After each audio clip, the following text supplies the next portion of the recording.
Welcome to Human Risk, a podcast dedicated to the understanding of human behaviour as a risk. Here's your host, Christian Hunt. What happens when two people with an interest in human risk meet in a pub, start putting the world to rights, and end up talking about the things they dislike about conferences, and accidentally find themselves agreeing to organise one? Well, that's what happened to me when I met David Grosse a few months ago. And since then, we've taken our pub pledge to the planning stage. And so this episode is all about the genesis of an event that we're organising on the 12th of November 2026 in central London, which we're calling the Unconvention. But it's not just an episode going behind the scenes for one event. It's also an opportunity for me to talk to David about his work and philosophy. He's the founder of Behavor, a behavioural risk advisory firm. Now, like me, though neither of us wants to admit this, David qualified as a chartered accountant, then went into banking, and ended up seeing behavioural science as a potential solution to many of the challenges facing financial services and other industries. So in many respects, he's a kindred spirit. And yet we do approach our work slightly differently. Like me, David has spent decades trying to understand why organisations so often miss the most obvious risk in the room, human behaviour.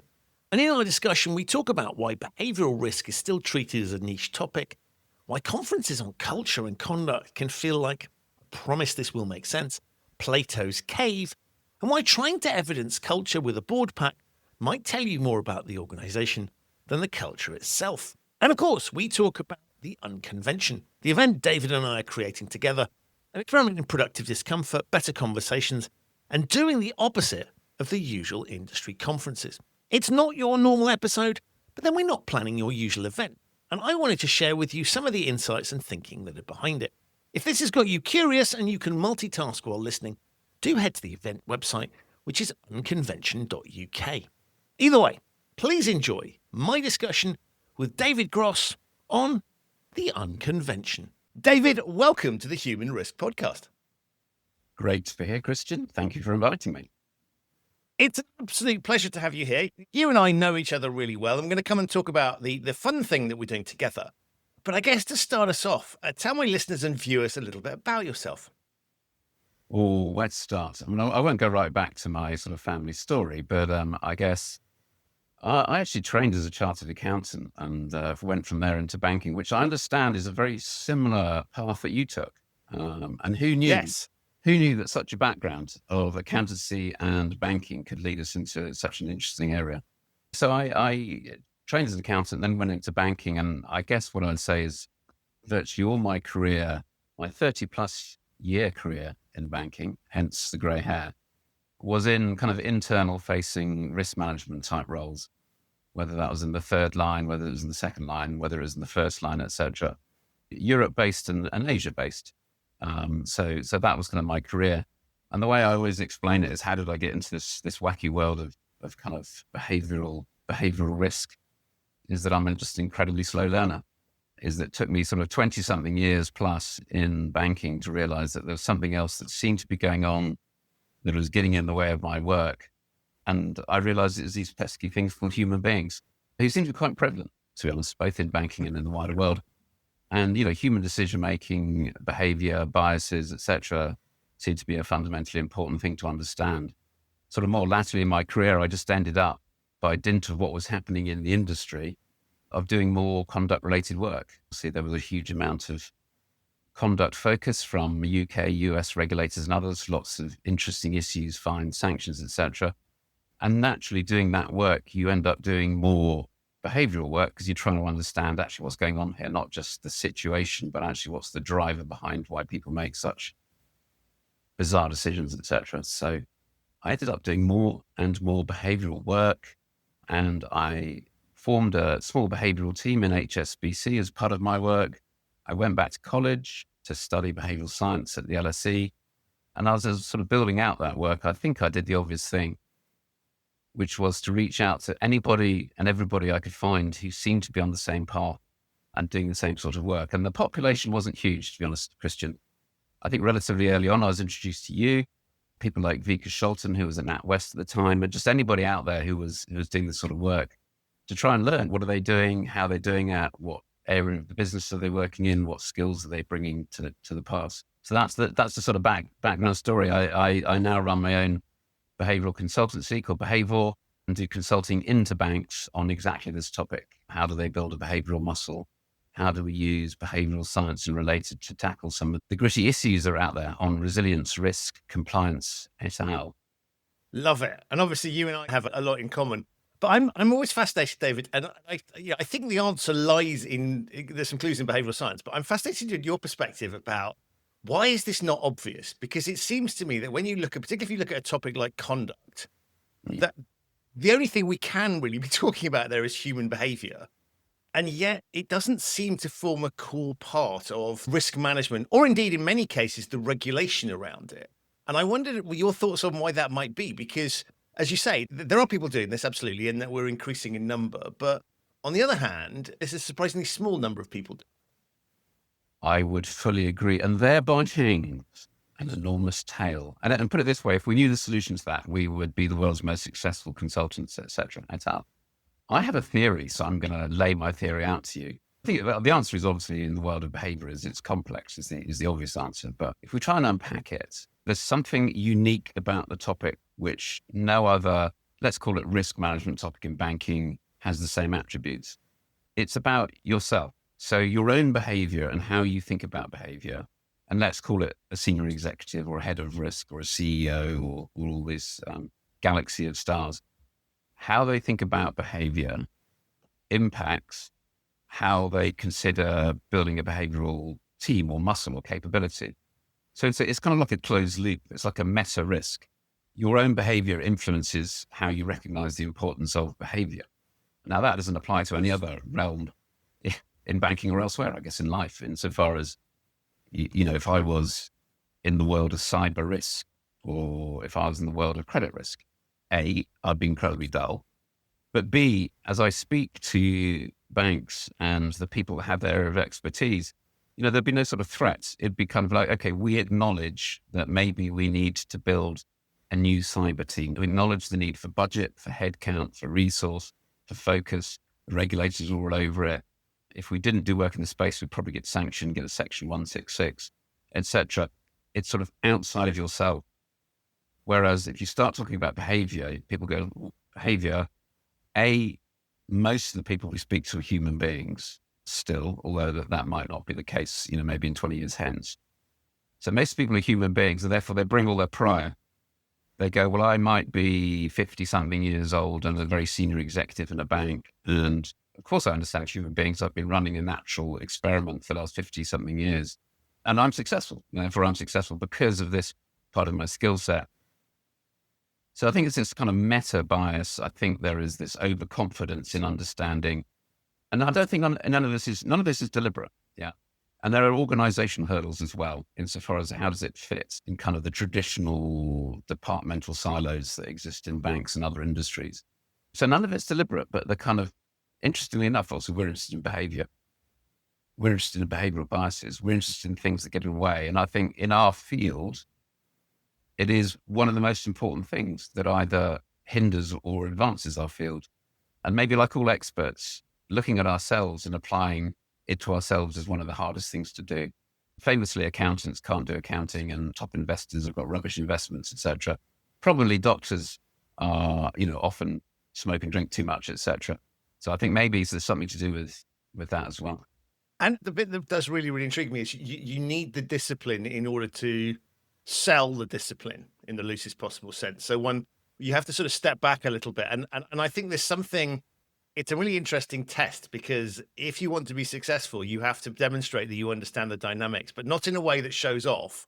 And so I always find it interesting when people talk about behavioral science as a sort of like, you might as well be reading from a book of biases. But actually what we need to do is demonstrate in the way that you present yourself, in the way that you talk about the topic, making it accessible, not threatening, finding arguments that are probably emotional more than logical. So there's something interesting for me about deploying behavioral science to sell behavioral science. Yeah, I totally agree. And maybe I would hesitate to call it industry. That sounds really overblown. But as an area of focus and speciality, maybe traditionally we haven't been as good at this as we need to be. But I think, both myself and yourself kind of feel there's a need to be selling it a little bit more resonantly, if that's the right terminology. Yeah, it's a tricky field. We need to take whatever the biblical quote is. We need to take the beam out of our eye to see the specks in others, I think. Or yeah, my knowledge of the Bible is obviously not great enough. It was something like that. Sounds good, though. I'm not in any position to criticize that. But this sort of joint piece, and you mentioned that we were brought together. We brought ourselves together recently. After, I think we had, as we often do, sort of agreeable disagreement on LinkedIn about something, I think slightly tongue in cheek, which led us to meeting up for some drinks. And so what we started to talk about there was events and sorts of things that deal with the kind of topics that we're interested in. And by that, I mean the kind of compliance risk as opposed to the behavioral science piece. And so we started to explore this idea of what do we like and not like about events that we went to. And I think we both reached the conclusion that actually what we've just talked about is often played out in events that talk about things like compliance and conduct. Tell us a little bit about your perspective on that. No, absolutely. I think from memory, we were in the Jam Pot in the City of London, for those who know it. And our creativity was encouraged by the fact that we were about 6 points in, I think, to be perfectly honest. And therefore, we got into full rant mode, which is one of my preferred modes, to be honest. So, yeah, two things. I guess there's the event side and there's the kind of topic of an event. Where to begin? I mean, what is wrong with events? Many of the traditional industry events, I'd say basically it was everything. Soulless venues, soulless format, pay-to-play sponsors, a regulator who comes on and has the speech of the day, but they can't say anything that isn't pre-scripted. So the whole thing's pre-written. And they read it from a pre-written script, which obviously I do feel for them that, because by definition, they have to do that. They can't go off script, but it sounds like exactly what it is, which is reading from a script. And it's posted on the website on the same day, so you're not really learning anything new. You know, panels of 4 MDs from various banks who also say that they can say what's on their mind, but they can't really. And by the way, all those panels are also pre-rehearsed, so they kind of know the questions that are coming. Panelist number 2, what do you think about this topic? Well, they know about that topic because they've been rehearsing it for the last 2 weeks, by the way. Sorry, I hope I'm not telling tales out of school here. Maybe the most visceral example I can give, it's always best to give an example, is I went to an industry event a couple of weeks ago now, which was on, I was going to say purported to be on, but it was on culture and conduct of financial services. Therefore, it's exactly in our sweet spot. It's the sorts of things we should be thinking about. Now, I often go to these events, not necessarily thinking it's magically going to come up with a solution, but interested in what the framing is and how people talk about it to sort of say, okay, you know, do we have a big problem here, or how do we nudge the ship? Anyway, long story short, it was sponsored by 5 sets of lawyers. Now, straight away, that might be a warning sign on coaching and conduct in financial services, that it might not be the full spectrum they're talking about. It was in a subterranean venue, so it felt like we were in a sort of cave during the day, not allowed to see daylight. Obviously, the regulator came to speech, and I do feel sorry for them, because obviously, you know, as per the previous comment, there's not much they can do other than read the prescripted. Although interestingly enough, obviously, in the prescripted currently in the UK, if it's the UK FCA, they have to talk about the competition side and not the regulatory side as a kind of forerunner, because of the pressure all the way through their organisation and from government on down. And so that, and needless to say, that flavour came through, hey, you bankers, you'll need to take a bit more risk, which, you know, that might well be the case, but I'm not sure that they came up with the answer on that. But yeah, so the usual things. It's like, what am I doing here? I'm in a subterranean cave. I'm listening to lawyers talk to me about culture. The thing that sprung to mind, and I'm going to go a bit classics here, and it's not my area of focus, to be honest, but it reminded me of the allegory of the cave from Plato, which is we're all chained at the bottom of the cave, looking at a wall, and all we can see is the kind of shadows of things behind us. There's a fire behind us, and people behind us are kind of moving around, and all you can see is the reflection of the shadows. You can't see reality. And given I was in a cave, and the way the spotlights were working on the speakers, or I could just focus on these shadows moving around. And I thought, here I am, I'm just looking at the shadows, and everybody in this room isn't really embracing reality. You know, there was no substance at all about the way we think about human behavior, if you like. So I'm going off now from what really annoys me. No, very helpful. Keep going. But yeah, it was kind of, what do you do on a whistleblowing, and what's the best way of handling it? Or what is the FCA currently saying about non-financial misconduct? Not that I have any problem at all about non-financial misconduct. It's a very, very important topic. But there's a danger that everybody takes it as a proxy for the totality of what we need to think about in culture. And then when the lawyers come in, the lawyers say, the things you need to do are these 20 things that the regulators have told us that you need to do.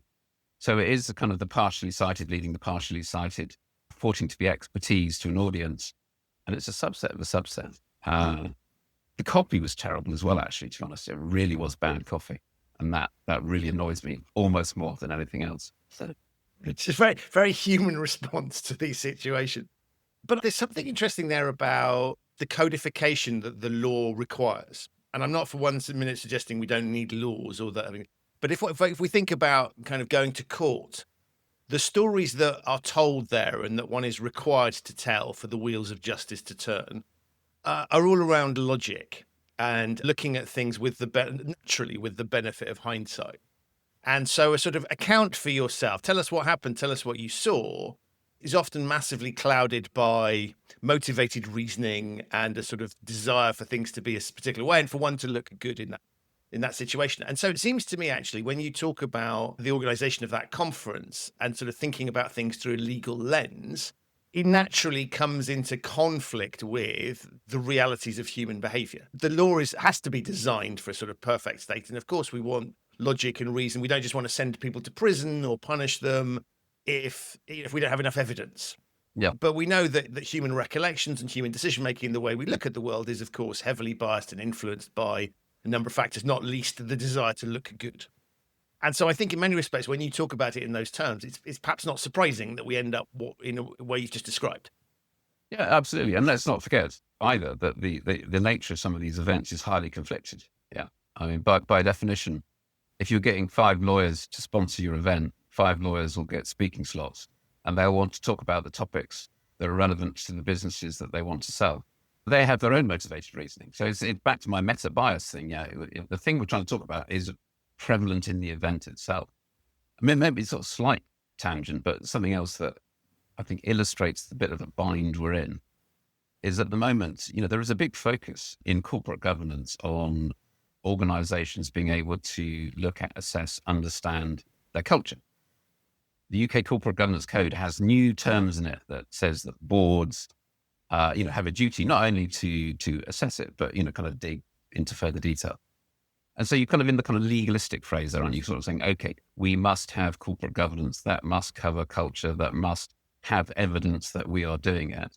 And of course, we well know how lots of firms will be responding to that, which is, we must evidence it. And in fact, the lawyers are probably coming in saying, have you seen this stuff? You need to evidence it. So there'll be a board pack, an item 6B, about 40 minutes in, will say, assess culture. And somebody from some area of the organization will produce a detailed appendix with lots of metrics in, which purports to show something, probably from the survey. And people go, okay, we're done. We've assessed culture, which obviously is just a kind of iteration of a kind of frameworky view of the world, a process view of the world, nested in a process view of the world, nested in a process view of the world, purporting to solve a kind of behavioral challenge. What's the behavioral landscape in your firm? It's obviously not going to work. It's actually absolute nonsense. And so it has a real danger of even the topic that is supposed to be being covered. God bless whatever it is, the Financial Reporting Council and others who say, we just realized that this thing called human behavior is really, really, really important to governance. I mean, who knew? But there's a danger in then making it the issue, the way that firms respond and the way that the consultancies and lawyers and others respond in trying to then on-sell their business just further perpetuates a nonsensical way of looking at it and not embracing the messy, glorious reality of human behavior because, hey, we've got to put it in a box and say, I've looked at it and I've covered it. Tip. There you go. I mean, it's almost back to, if you genuinely believe that this format deals with the issue and gives you a handle on the issue, you've misunderstood the issue. So by accepting the construct, and I recognize that it's very difficult for people to sit in, unless you're in a particular senior position, it's very hard to sit there in a meeting where there's a process that's been designed to deliver this particular outcome. But if you sat there and stepped back and went, is this actually answering the exam question? No, it's answering a version of it that's a very simplified It's almost like a sort of 2D view of the world, and two maybe exaggeration here, like 1D view of the world in a kind of, three-dimensional world. And so I think in many respects, the acceptance of the construct speaks volumes. Oh, totally. It's absolutely a 2D view of the world. Back to my Plato's cave. It's just the shadow of something, the shadow of reality, but not the full thing. And I think there are other things that lean into it, and right back to that sort of previous point about what gets in the way of what seems to be so bleeding obvious, the absolute need to look at this area. We look at 2023, when various banks disappeared, went bust, Silicon Valley Bank.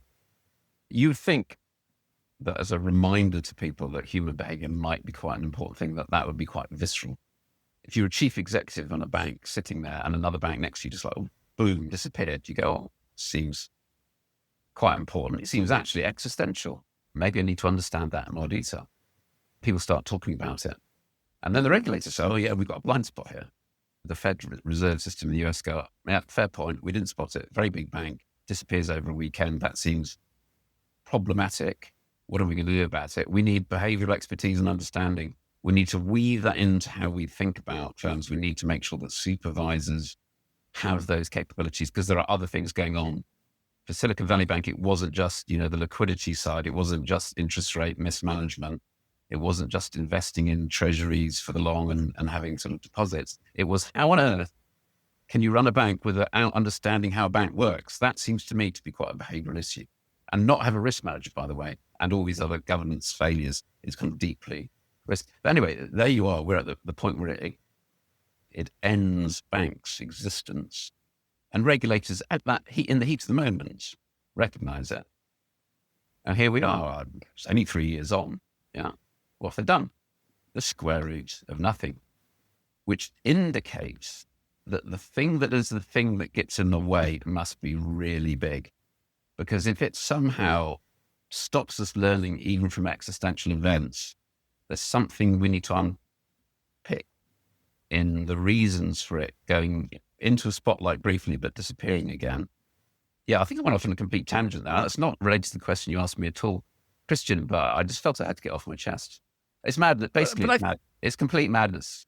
Complete madness. But I think that almost illustrates the point, because your tendency, quite understandably and sensibly, is to move into stories. Sort of, how do we make sense of this? Because this is how the human brain works. And so, if I go back to the board packs you were talking about, they very rarely contain stories. They typically contain statistics, generalizations, averages that might be absolutely meaningless because there is no such thing as the average employee. And actually, if we looked at other contexts, and love them or hate them, Amazon, I go back to my favorite Jeff Bezos thing, which is he talks about, I don't know if he uses this exact term, but it's what I call anecdata. So anecdotes and data. Data tells you what happened. Anecdotes give you the context and stories around it. And if the two don't match, go find more, more of both until you can resolve that mystery. And so I think there's something really interesting about what you've just done, moving into stories and sort of almost saying, well, I've just taken us off on a tangent.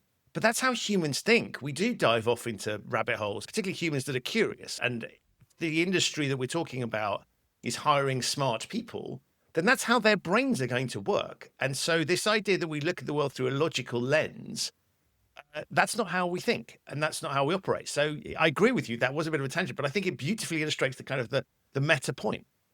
Absolutely. And I'll go off on another tangent now as well, just to even further prove the meta point, which is really interesting. And again, this kind of unpacks, if you like, the really kind of complex situation we're talking about here is I totally agree. Obviously, we are storytelling creatures. Yeah, we like narrative. We like to say, how does it weave from A to B to C? And there's kind of resolution.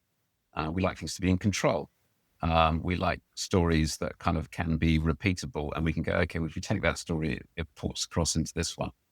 Deep within our soul, that's what we are. There is a danger, of course, though. So we need to lean into storytelling, and obviously we naturally do it because we want to communicate with people, like on this podcast. So I will lean into more stories.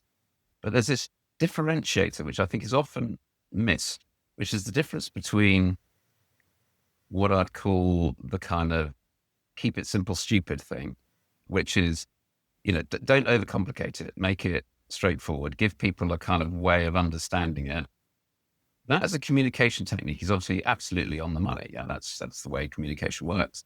But sometimes due to the meta nature of the kind of behavioral thing, people then take that narrative and assume that is actually truly what reality is.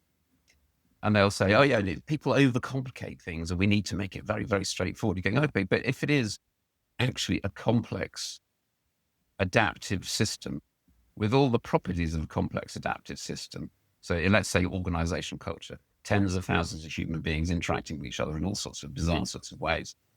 If we pretend that that thing itself is linear, straightforward, fits into the neat narrative, we're absolutely kidding ourselves.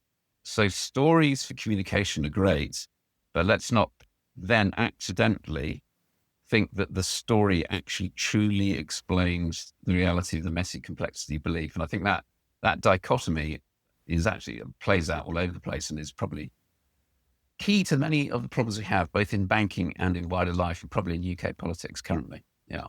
Well, I was going to say global politics, but yes, absolutely. And I think there's something nice there about if one sort of looked at it and say, stories work as metaphors.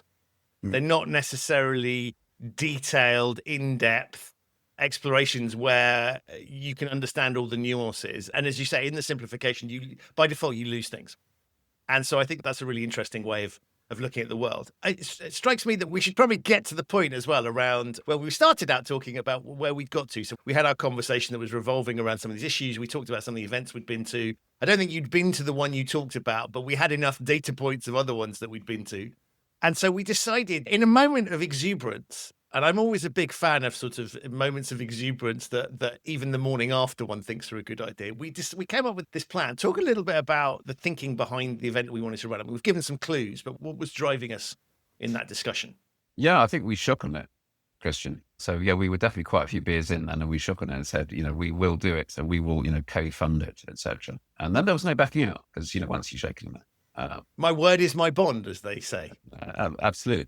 So, I think broadly speaking, it was almost to unpick everything we thought was bad about an event and do the opposite.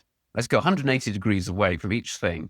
And what could we do if we did it the other way around? So you can start with the real basic, which is like, okay, well, where are you actually meeting? And what is this venue?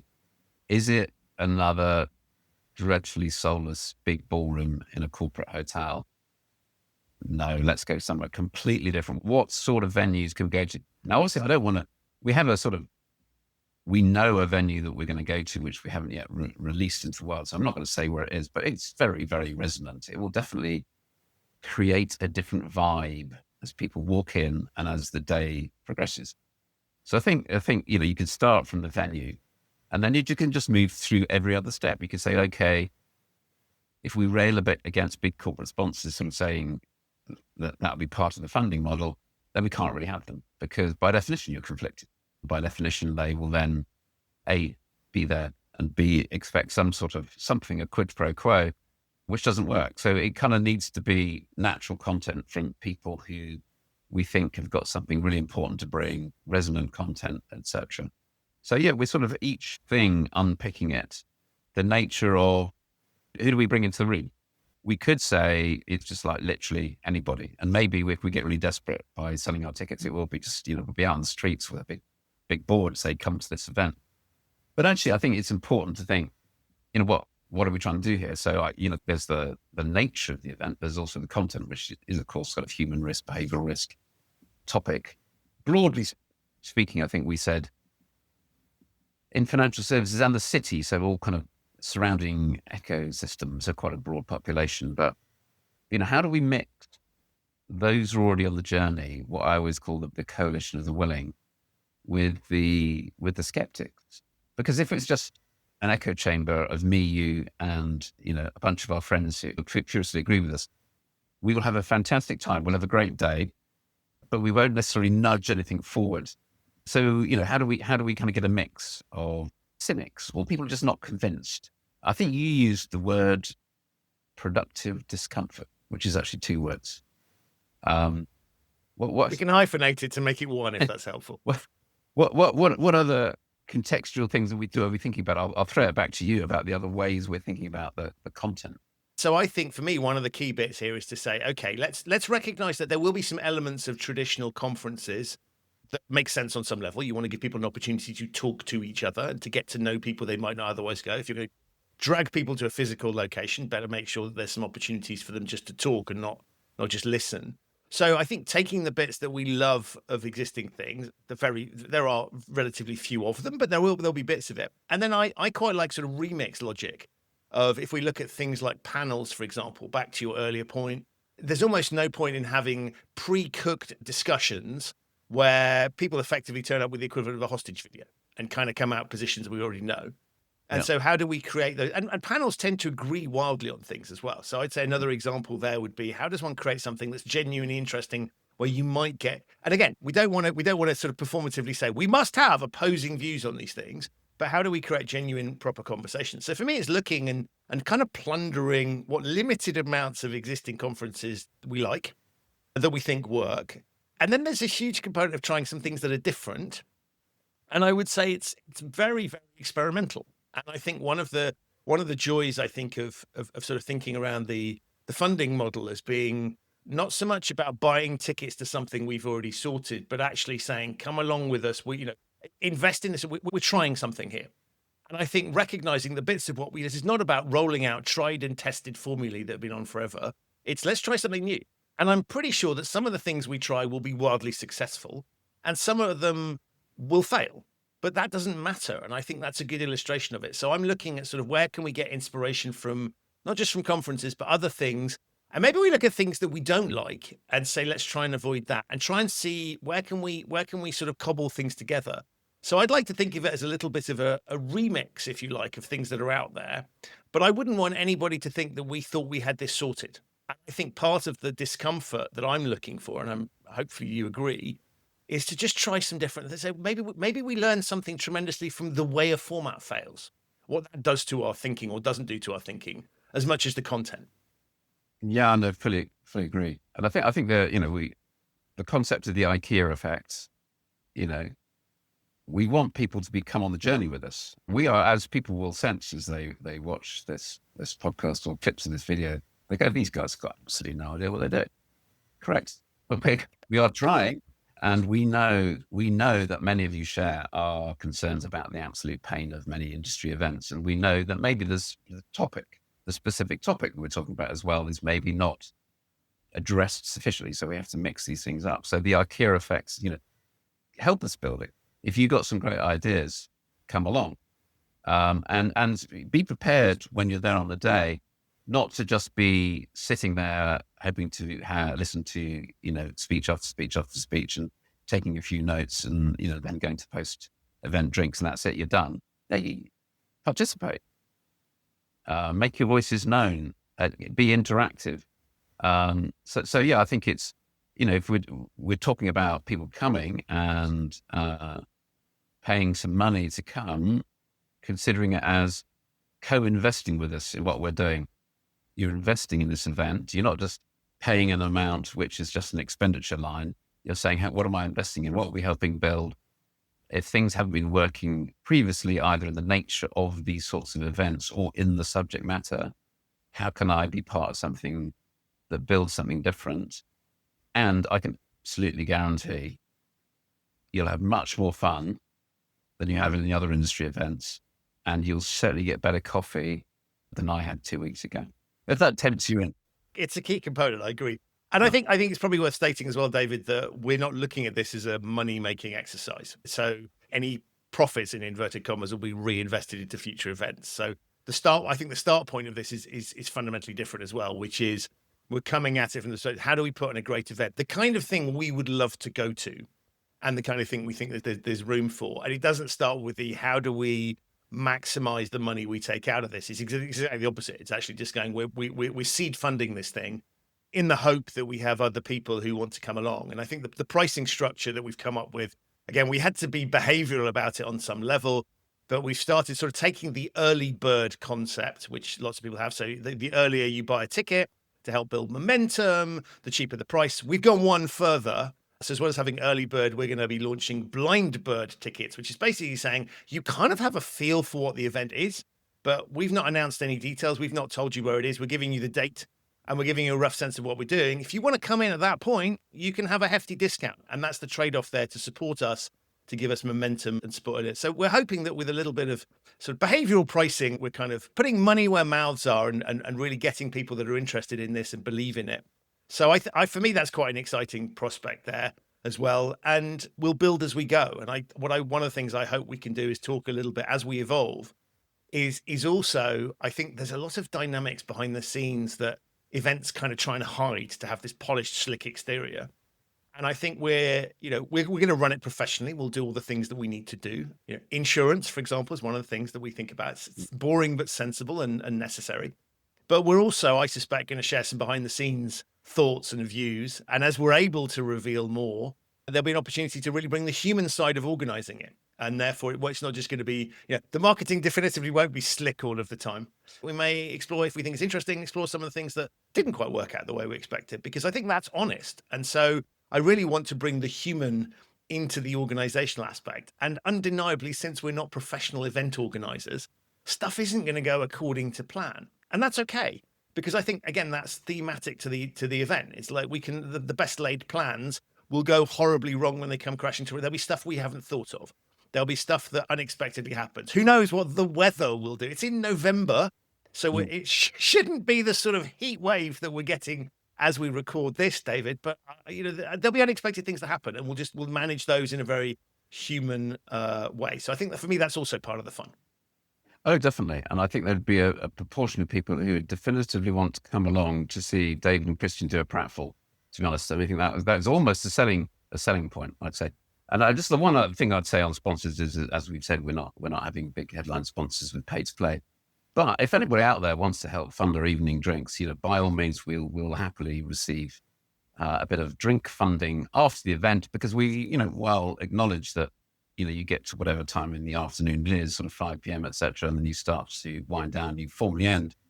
And then there's a whole load of other questions that people have, and then the ability to sort of then further the conversation. So I think, it'll be a full day event, but then we also want to work out how to keep the vibe going, not just in the evening, obviously, because I've just realized now as I've been talking, just keep on talking about us meeting in a pub and, we're going to have drinks afterwards. And it makes me sound, like I can't enjoy myself and it's got a pint of beer in my hand.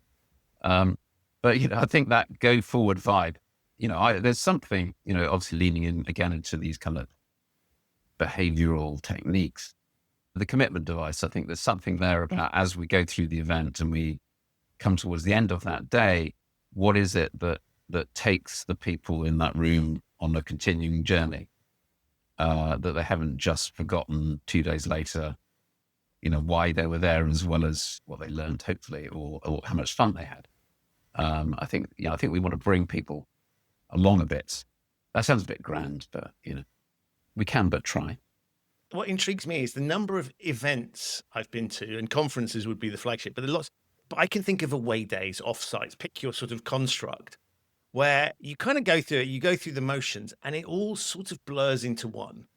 And I know sometimes the point of it is just to get people together, and the content is merely a construct to get budget and to allow people to be spending time together.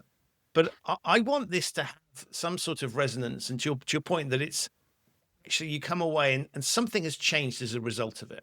And it might be that you've completely changed your mind on something. It might be that you believe more fervently than ever before in something, but that it gives people something that's much longer term, and therefore it's not just a one-off thing. Now, grandiose ambitions and of course things will come in the way, but I'd like to start with that spirit.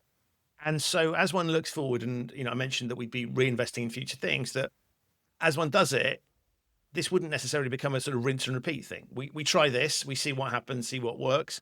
If it turns out to be the worst idea we've ever had, then maybe we try something else going forward. But we iterate and we evolve things. And so the venue, as you say, we're not going to mention it now. We know where it is. It's definitely going to take place there.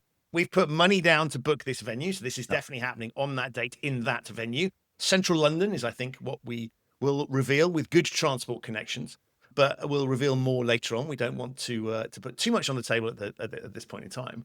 But I think, it's just going to be hopefully interesting, and hopefully something that is not your standard run of the mill. And it struck me that actually as sort of independents, freelancers, self-employed, pick your terminology, that we have an ability to say what we really think and do things that perhaps one can't do within a larger organization where you need, back to your pre-cooked speeches, where you need approval or you need some sort of clearance or it has to fit within a certain strategy. We have that freedom, and I feel very much the weight on me, as I know you do, to use that and to speak out on things, and particularly where we're dealing with a complicated issue where conventional wisdom might not necessarily work. I'm hoping that what we can do is bring a bit of that and little bit of an alternative perspective and a willingness to go to places that other conversations haven't yet because maybe people feel they can't. Yeah, no, I fully agree. I think we are, as you say, we're in a lucky position. There are challenges sometimes of being independent, etc. But yeah, we're not beholden to the big regulator. We're not beholden to the big banks. We're not beholden to the big consultancy companies and this sort of need to follow the sort of formulaic thing, which again, interestingly enough, it goes back to the kind of meta thing, doesn't it? That's probably why we're well positioned to try and work out how do we kind of break out of the cycle a bit, because others are somewhat doomed to repeat, whereas we can bring some people together and say, look, there is a different way. And if we think about the topic, we think about behavioral risk in financial services, or we think about what's being done and what's not being done, and we think about it in very broad terms about the sorts of things we might need to think about, which could be anything from neuroscience to organisational psychology to any spread of things. We have, as you say, the kind of license, I think, to bring it into the room, whereas others would probably be too conservative to do that. I'm really struck as you're talking there that often when one has presentations, it's a particular view of the world or a particular solution that's being pushed. And I think one of the things that really strikes me here is that, we both have a belief that exploring human behavior and understanding it is the key to unlocking, I would say, not just this, but many other business problems and challenges. And I'm quite excited by that because it gives us, I think, a little bit of latitude on the agenda and how we structure the agenda. And so looking for, I guess, interesting voices that are just going to come from whatever perspectives. And I think that's part of the joy of this is I would hope that as people see more of this evolving, it's not going to be a case of going, oh yeah, understand the format. It's almost a little bit of, oh, wasn't expecting that. And there'll be some things that obviously we won't reveal until the day. And there'll be some things that we reveal over time, but hopefully it'll be a sense of this is not your standard event because there isn't a standard. We're not following a playbook, I guess. Yeah, totally. And I think, this thing, the productive discomfort thing, again, I think is just worth reiterating. And again, it's just the very nature of the topic we're talking about and the very nature of this thing about linear narratives. To a certain extent, in my mind, my view would be if people come in with maybe lots of sort of priors about the way they think things work or don't work, and, like all human beings, we have our kind of views of the world. And by the end of the day, we've made people much less sure of many positions, which is kind of almost a complete reverse of most events. Yeah, most events or stories or narratives or plays say you start from a position of not being sure and you kind of end up with this lovely resolution at the end, which is neat. And it's great for plays and stories. But again, leading into what we're doing, if we want to lead people on a journey where maybe by the end that you've kind of unspooled a lot of beliefs, views, and left people going, oh my goodness, there is quite a lot more out there than I was considering. I'm now not as sure. That's good. Yeah. Having that sense that everything is not as clear hopefully leads into the kind of ongoing curiosity to then where do we go from here? So yeah, the reverse narrative is what I'm thinking about. Take people from a place of comfort to one of kind of, I was going to say messy despair, but let's not use the word despair. Messy, and with the hope of then how do I move forward from here? Absolutely love it. Well, look, I'm very, very excited about this. So remind people not where it's happening because we're not going to reveal that yet, but when is it, and give them the headlines again. Right, headlines, 12th of November, 2026. So only about 4 or 5 months away. It'll be in a really interesting, resonant, central London location with excellent transport links. Timings, well, we're not entirely sure yet, obviously, because we're making up as we go along, but it's likely sort of 8:30 for 9 through the day till 5, something on that. And then obviously we hope to have some sort of evening things thereafter. There is a site to register interest unconvention.uk, I think. But we are soon to release tickets. Christian, over to you on that. You're the maestro on that side. Yep. So via that website, there will be a link to acquiring tickets. And if you're watching a post of this or the podcast, links in the show notes or in the post accompanying this, so it'll all be obvious as to what to do. David, before I let you go on this show, tell people where they can get hold of you. Where they can get hold of me, obviously they can find me on LinkedIn. I have a website, behaviour.co.uk, and usually I'm noisy enough so people can find me anyway, to be honest. But yes, obviously welcome any conversation on any of the topics we talked about, behavioural risk in financial services or other. And while I've got you, actually, tell us, so the name Behavor, because it's not behaviour with an I, it's Behavor. Tell us about that quickly. You see, the truth is, and you've definitely been on this journey, Christian, is that when you decide that you are, you have a company that you're forming and you have a name, you look out there and see what's available, what's not already been taken. Every single combination that I could possibly come up with in relation to the word behaviour had been taken. So I came up with the one of the closest looking word, and that was it, to be honest. But then once I'd formed it, then you do a reverse narrative and let people weave in the story as to what it is, which is obviously basically made up. Some people would say it looks like behave with a capital OR, so it must be related to operational risk or operational resilience. Fine, I'm happy to pretend that was the case. It wasn't. I sometimes say that I deliberately didn't include the I and the U so that British people and American people couldn't argue about the proper way of spelling the word behaviour, or there is no I or U in behaviour. There's all these different things you can come up with. It was none of those things. It was the only word available. Love it. Brutally honest as ever. Messy, interesting, and allowing people to create their own adventures, which I think is the spirit of life. David, really looking forward to do this event together with you. I think we have a ton of work to do, but we are going to, the bit I love about these sorts of collaborations is we are going to learn. So we're already learning lots about each other, about what it means to organise events, about how to screw things up and how to not make the same mistake twice, hopefully. So really looking forward to that. But I've also, as ever, when we get together, thoroughly enjoyed this conversation. Links to all the things that we talked about in the show notes. So I want to say, one, thank you for the collaboration. But most importantly now, David, thank you for being a great guest on the show. Thank you, Christian. So that's it for this episode of the Human Risk Podcast. My enormous thanks to you for listening. And of course, to David for appearing. To find out more about David, his advisory firm Behavor, and of course, the Unconvention, have a look in the show notes. There are links to all of those there. As you've heard, the Unconvention is not intended to be a polished, sponsored pay-to-play conference where everyone nods along and leaves with their opinions unchanged. It's an experiment in bringing human behaviour properly into the room. Messy, awkward, funny, and hopefully useful. It's taking place in central London at a venue to be revealed, but I promise you it's not one of your standard conference venues, on the 12th of November 2026. You can register your interest and find ticket details at unconvention.uk. Links to that, to David and to Behavor are all in the show notes. If this is your first time listening to the Human Risk Podcast, thank you so much for joining me. You can subscribe wherever you get your quality audio content. It's available on all of the major podcasting platforms. If you like the show and have yet to leave a review for it on whichever platform you're listening to it on, please do so. It really, really does help. To discover episodes of the show that you might have missed, and there are over 350 of them, visit the show's website, which is humanriskpodcast.com. I'll be back with another episode of the show, and who knows, we may return to some more behind the scenes at the Unconvention. But in the meantime, stay safe, and I'll see you very soon for another episode of the Human Risk Podcast.